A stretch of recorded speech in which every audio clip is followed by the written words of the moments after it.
It's the good, the bad, and the very, very Piacularly ugly. The good. Jimmy Carter. It's been a busy summer for our country's second oldest living president. First, we cheered when he made headlines by calling America an oligarchy.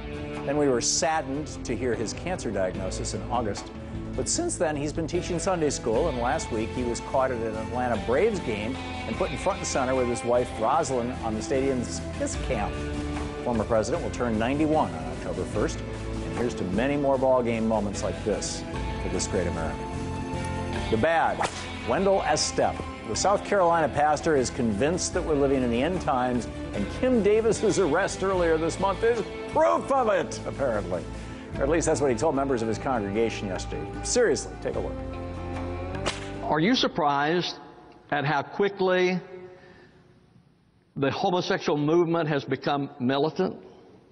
I mean, there is a clerk in Kentucky who has been jailed for not going along or not agreeing. As we come to the end of time and as the Antichrist comes and establishes his kingdom, don't think that things are going to be favorable to Christianity and favorable to God. They are not.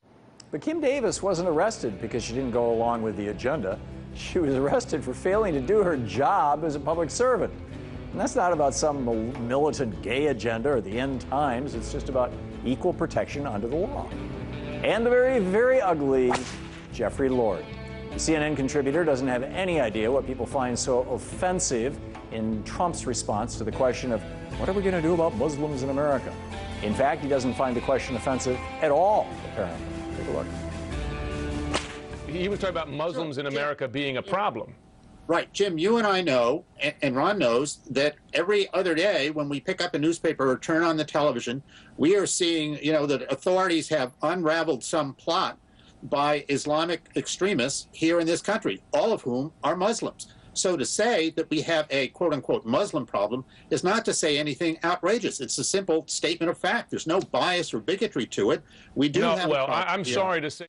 Okay, Jeff Lord should have picked up a newspaper sometime this summer because it's been well reported at this point that right-wing extremists have been a much bigger threat and killed more people in America over the last 15 years than Islamic extremists have.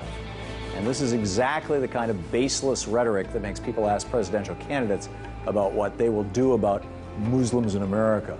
Because the Muslim problem isn't a matter of fact, it's not a problem. But this kind of fear-mongering is just very, very ugly.